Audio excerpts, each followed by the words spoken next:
제3장.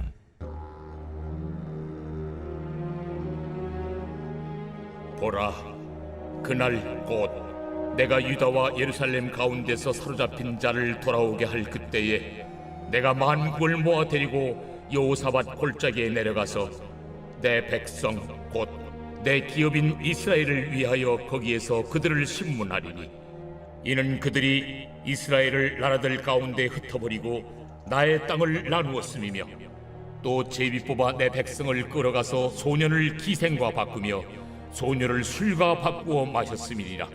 두로와 시돈과 블레셋의 사방아, 너희가 나와 무슨 상관이 있느냐? 너희가 내게 보복하겠느냐?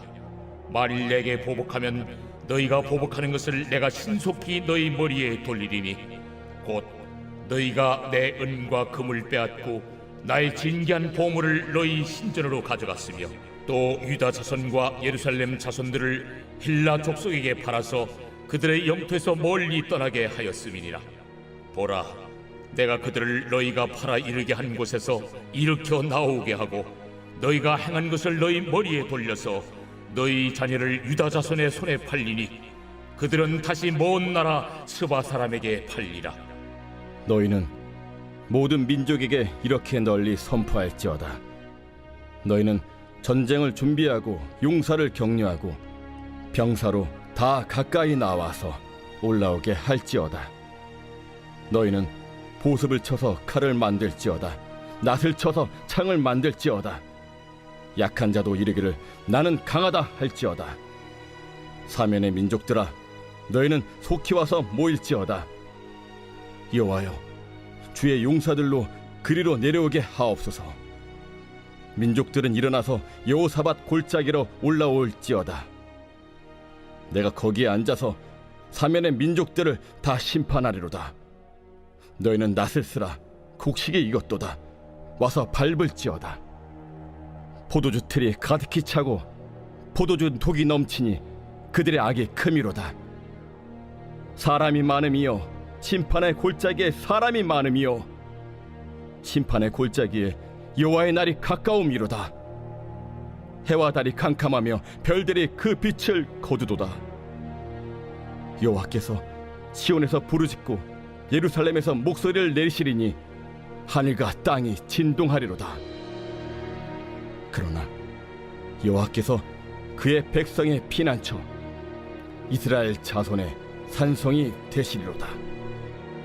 그런즉 너희가 나는 내 성산 시온에 사는 너희 하나님 여호와인 줄 알 것이라.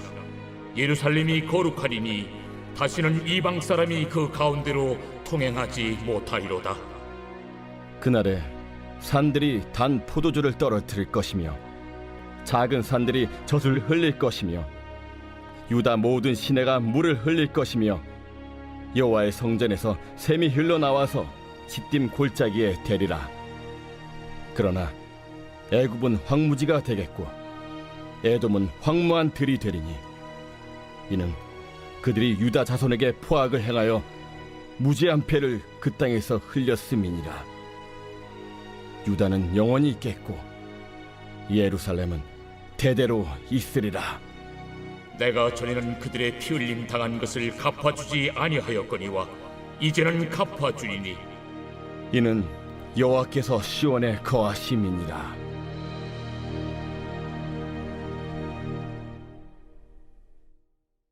오늘 요엘 3장의 말씀에서도 어제 2장에서 말씀드린 것처럼 여호와의 두 가지의 손을 만나게 됩니다.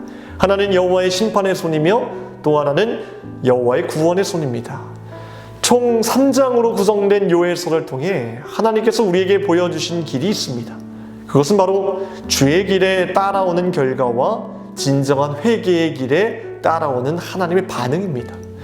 우리가 주목해야 될 것은 요엘의 반응입니다. 왜냐하면 그것이 하나님께서 원하시는 반응이자 우리가 가야 될 길이기 때문입니다.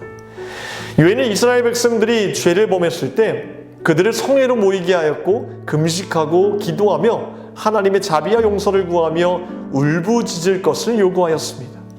이러한 요청은 우리들에게도 동일하게 전해집니다. 성도는, 교회는 우리가 사는 나라에서 이러한 죄를 볼 때에 요엘이 했던 권고를 따라 우리 세대를 위해 하나님을 향해 울부짖어야 할 것입니다. 오늘 3장의 말씀도 이러한 관점에서 쓰여져 있습니다. 9장 이후에서 언급하고 있는 전쟁은 이방 나라들의 전쟁을 뜻합니다. 12절에서는 사면의 민족들을 다 심판하리로다 라고 언급하고 있습니다. 여전히 심판의 골짜기에서 헤매이는 영혼들이 우리 주변 곳곳에 있음을 영적인 눈을 떠서 보기를 원하시며 그들을 위해 울부짖어 기도하기를 원하시는 겁니다. 이것이 하나님께서 원하시는 반응이자 우리가 가야 될 길입니다. 우리는 때때로 성경을 읽으며 하나님의 말씀을 묵상하면서도 여전히 이 말씀이 내 삶과 무관하게 느껴질 때가 있습니다. 그 이유에 대해 저는 이렇게 생각합니다. 이 말씀을 읽을 때 마리아처럼 주님의 발치 아래 앉아 주님이 말씀하시는 것으로 여기는 마음이 없기 때문이라 생각합니다. 오늘의 말씀을 보면서도 우리는 하나님에 관해 대해 여러 가지로 생각할 수 있습니다. 심판의 하나님, 사랑의 하나님, 복을 주시는 하나님 등등.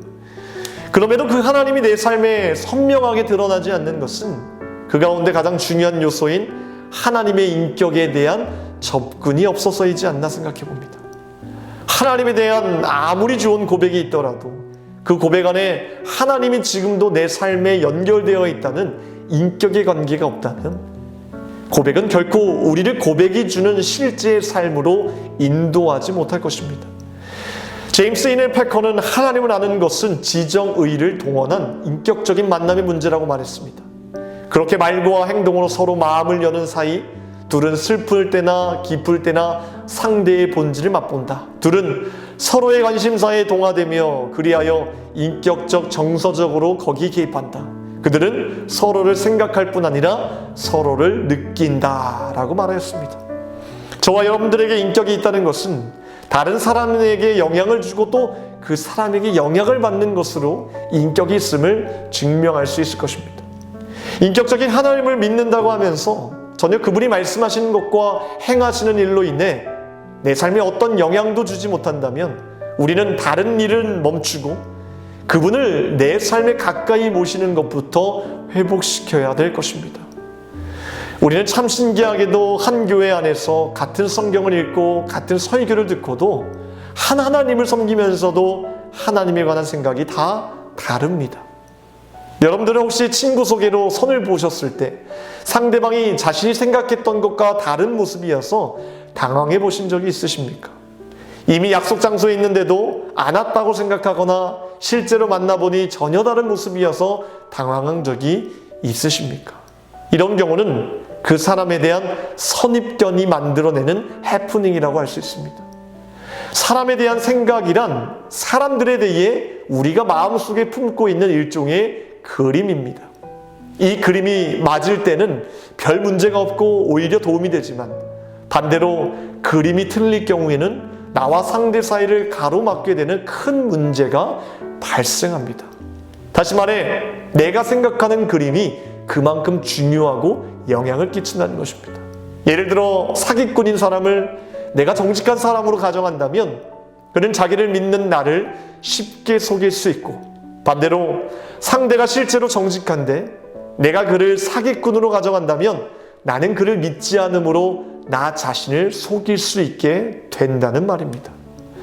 하나님에 대한 우리의 잘못된 그림도 분명 이처럼 서로의 관계를 가로막는다는 것입니다. 분명 하나님에 대한 잘못된 생각과 선입견으로 잘못된 길로 가고 있는데도 그림을 탓하는 것이 아니라 하나님을 탓하고 원망하게 될 수 있다는 것입니다. 내 삶에 작은 문제라도 생기면 하나님께서 즉각적으로 심판하실 거야 라며 자기 스스로가 어둠 속으로 찾아 들어가게 되고 결국 하나님을 신뢰할 때 얻게 되는 은혜로 살아가는 삶이 완전히 사라지게 되는 것입니다. 우리는 오늘 16절의 말씀을 마음에 새겨야 합니다. 여호와께서 시온에서 부르짖고 예루살렘에서 목소리를 내시리니 하늘과 땅이 진동하리로다. 그러나 여호와께서 그의 백성의 피난처 이스라엘 자손의 산성이 되시리로다. 하나님의 목소리를 듣고 하늘과 땅에 진동하는 모습을 보고 두려워 떠는 존재는 사실 우리의 일이 아니라 원수들의 일입니다. 자녀들은 이때에도 하나님을 피난처로 산성으로 여긴다는 것입니다. 여러분이 하나님에 관해 생각하는 것이 무엇이든 이 관계는 인격적이며 정상적인 부모와 자녀의 관계를 훨씬 더 뛰어넘는 사랑과 긍휼을 전제하고 있다는 사실을 우리는 기억해야 합니다.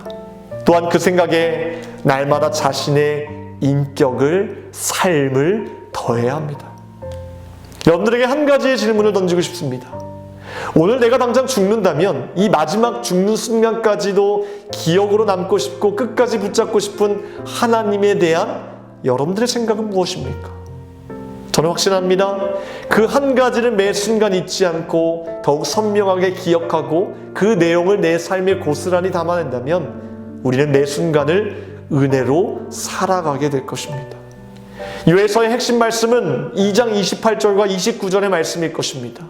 그 후에 내 영을 만민에게 부어주리니 너희 자녀들이 장래일을 말할 것이며 너희 늙은이는 꿈을 꾸며 너희 젊은이는 이상을 볼 것이며 그때 내가 또 내 영을 남종과 여종에게 부어줄 것이며 여호와의 영은 비가 내려서 척박하고 메마른 땅을 회복시킬 뿐 아니라 그것이 흘러넘쳐서 모든 이들에게 부어질 것이라는 겁니다. 그리고 그 영은 나에게만 국한되는 것이 아니라 내가 그 영을 받고 그 영에 의해 풍성한 하나님의 은혜를 경험하는 것처럼 내 자녀들에게도 동일하게 적용된다는 약속의 말씀임을 우리는 기억해야 됩니다. 이 예언의 말씀은 예수님의 성육신과 오순절 마가의 다락방에서 이미 성취되었고 다시 오실 예수님의 재림을 기다리는 수많은 성도들을 통해 지금도 이루고 계시는 예언의 말씀이라 믿습니다. 사랑하는 성도 여러분, 성령님은 오늘도 우리와 함께 하십니다. 그 성령님을 우리의 능력으로, 우리의 생각으로 제한하지 마시고 하나님께서 나를 통해 마음껏 일하실 수 있도록 올바른 하나님에 대한 하나님관으로 하나님이 하나님 되실 수 있도록 우리의 믿음을 날마다 견고하게 세워나가기를 주님의 이름으로 축원합니다. 오늘 토요일 새벽에 함께 기도할 공동기도 제목은 물질의 회복을 위해서 함께 기도하겠습니다. 특별히 성도님들의 생업과 사업을 지켜달라고 기도하시고 물질로 어려움 당하지 않도록 모든 필요한 자원들을 허락해달라고 함께 기도하시겠습니다. 기도하겠습니다.